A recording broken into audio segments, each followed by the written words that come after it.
Hello विद्यार्थी मित्रांनो, मी तुमचा एज्युकेटर अरविंद आणि तुमचं स्वागत आहे ग्लोबल ऑनलाईनमध्ये. मित्रांनो, महाराष्ट्र लॉ सीईटी 3 इयर ही एक्झाम होऊन आज तब्बल 20 दिवस उलटून गेले आहेत. पण आत्तापर्यंत कुठलंही नवीन नोटिफिकेशन सीईटी सेलने एक्झाम नंतर आपल्याला दिलेलं नाहीये. तेच जर आपण 5 इयर लॉ सीईटीच्या संदर्भात जर पाहिलं, तर 5 इयर लॉ सीईटीची आन्सर की जी आहे, ती आन्सर की आपल्याला ऑलरेडी मिळाली होती आणि त्याच्यावरती बऱ्याचशा विद्यार्थ्यांनी ऑब्जेक्शन सुद्धा रेज केलेले आहेत. आता ऑब्जेक्शन रेज केल्यानंतर आपल्याला फायनल आन्सर की 5 इयरची एक्स्पेक्टेड आहे. त्याविषयी अजून तरी कुठल्याही प्रकारचं नोटिफिकेशन सीईटी सेलने दिलेलं नाहीये. तर आजच्या व्हिडिओमध्ये आपण हेच डिस्कस करणार आहोत, की 3 इयरची साधारणतः आन्सर की कधीपर्यंत एक्स्पेक्टेड असेल, 3 इयरचा रिझल्ट कधी येईल.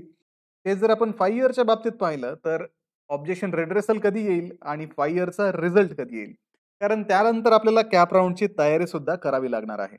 आपण जर 3 इयरच्या बाबतीत पाहिलं, तर इथे हायर एज्युकेशन यूजीमध्ये आपला MH, LLB 3 year CET 2025 raise an objection इथे जो ऑप्शन दिलेला आहे, तो अजूनही एनेबल करण्यात आलेला नाहीये. म्हणजे थोडक्यात आपली जी आन्सर की आहे, ती अजूनही अपलोड करण्यात आलेली नाहीये. दुसरी गोष्ट मित्रांनो, मी आज सीईटी सेलला त्या संदर्भात कॉलही केला होता. त्यांना मी प्रश्न विचारला, की 3 इयर लॉ सीईटीची जी आन्सर की आहे, ती कधीपर्यंत येईल? तर त्यांनी त्या गोष्टीचा रिस्पॉन्स दिला, की लवकरच तुमची 3 इयरची आन्सर की येईल आणि तुम्हाला ऑब्जेक्शन ट्रॅकरमध्ये त्यावेळेस त्याचे ऑब्जेक्शन पण रेज करता येतील.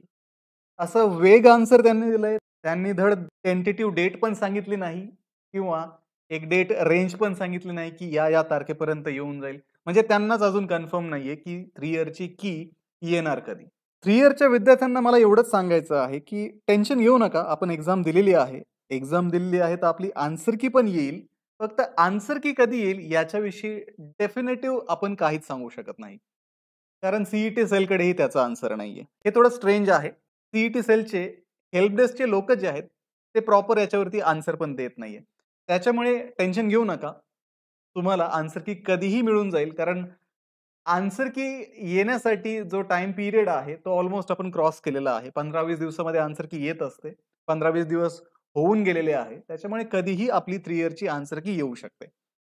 आता आन्सर की 3 इयरची आल्यानंतर तुम्हाला 3 दिवस ऑब्जेक्शन रेज करण्यासाठी ते वेळ देतील. त्या 3 दिवसामध्ये तुम्ही तुमच्या आन्सर कीला व्हेरिफाय करून ऑब्जेक्शन रेज करू शकता.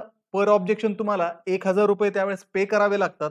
तुमचं ऑब्जेक्शन जर त्यांनी ॲक्सेप्ट केलं, तर तुम्हाला ते ₹1000 रिफंड मिळतात. त्यामुळे 3 इयर्ससाठी तरी आपल्याला वाट पाहण्याशिवाय दुसरा कुठलाही पर्याय सीईटी सेलने दिलेला नाहीये.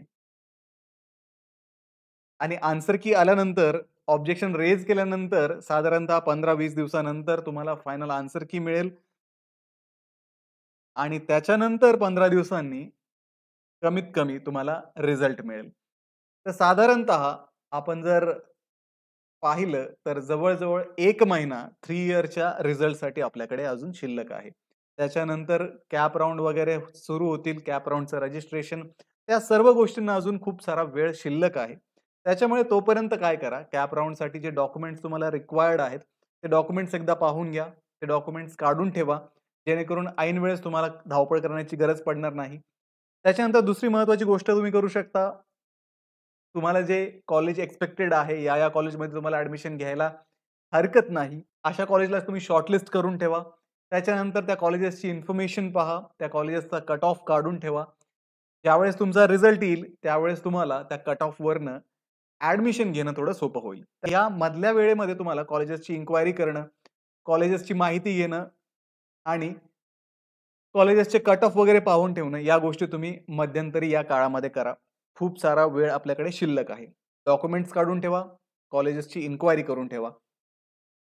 तेच आता 5 इयर सीईटीच्या बाबतीत जर आपण पाहिलं, 5 इयरचं ऑब्जेक्शन रिड्रेसल आता काही दिवसामध्ये पण येईल. होपफुली आपण एक्स्पेक्ट करूया 1 वीकमध्ये कमीत कमी आपल्याला ऑब्जेक्शन रिड्रेसल मिळावं. त्याच्यावरून आपल्याला कळेल, की आपल्याला किती मार्क्स सीईटी सेलकडनं मिळतायत किंवा कुठले-कुठले ऑब्जेक्शन्स विद्यार्थ्यांनी घेतले होते, कुठले-कुठले ॲक्सेप्ट झालेत. या सगळ्या गोष्टी त्यावेळेस क्लिअर होतील आणि 5 इयरच्या रिझल्टला पण अजून 1 महिना कमीत कमी लागेल, एवढं आपण कन्सिडर करून चालूयात. त्याच्यामुळे मीनव्हाईल 5 इयरच्या विद्यार्थ्यांनी सुद्धा कॉलेजेसची इन्फॉर्मेशन काढून ठेवा, कट ऑफ्स काढून ठेवा. तुम्हाला तर आन्सर की मिळालेली आहे. तर त्याच्यानुसार तुम्ही अंदाज घ्या. त्या आन्सर कीमध्ये तुम्हाला जे मार्क्स मिळालेले आहेत, तेवढेच पर्सेंटाईल थोड्या दिवसासाठी कन्सिडर करा आणि त्याच्यावरनं तुम्ही कॉलेजेस जे आहेत ते शॉर्टलिस्ट करा. ठीक आहे? कारण या मधल्या वेळेचा तुम्हाला खूप सारा उपयोग होईल आणि त्याचा फायदा घेऊन आपल्याला कॉलेज शॉर्टलिस्ट करून ठेवता येतील आणि कॅप राउंडच्या वेळेस जे डॉक्युमेंट्स लागतील, ते आपल्याला क्लिअर करून ठेवता येतील. जेणेकरून ऐन वेळेस आपली ही धावपळ होणार नाही आणि एक मेंटल क्लॅरिटी राहील आपल्याला कुठे ॲडमिशन घ्यायचंय आणि कुठे आपण ॲडमिशन घेण्यासाठी एलिजिबल आहोत. त्याच्यामुळे मधल्या वेळेचा उपयोग करा आणि कॅप राउंडच्या तयारीला आता लागा. तर समराईज करायचं झालं तर 3 इयर सी-ई-टीची जी आन्सर की आहे, डेफिनेटली कधी येईल काही सांगता येत नाही. ती अचानक येऊन जाईल.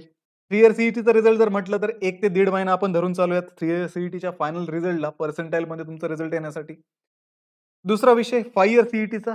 5 इयर सी-ई-टीचं ऑब्जेक्शन रिड्रेसल तेही आता कधी येईल. त्याच्याविषयी सी-ई-टी सेलच्या हेल्प डेस्कला अजून क्लॅरिटी नाहीये. त्याच्यानंतर 5 इयर सी-ई-टीचा रिझल्ट 1 महिन्याचा आपण टाईम पिरियड कन्सिडर करूयात. 1 महिन्यामध्ये आपल्याला भेटून जाईल पर्सेंटाईल फॉर्ममध्ये. रँक भेटून जातील आपल्याला.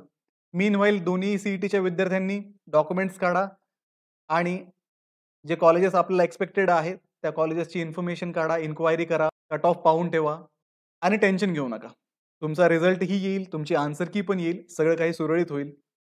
भेटूया पुढच्या व्हिडिओमध्ये. तोपर्यंत कॅप राउंडच्या तयारीला लागा. Thank you.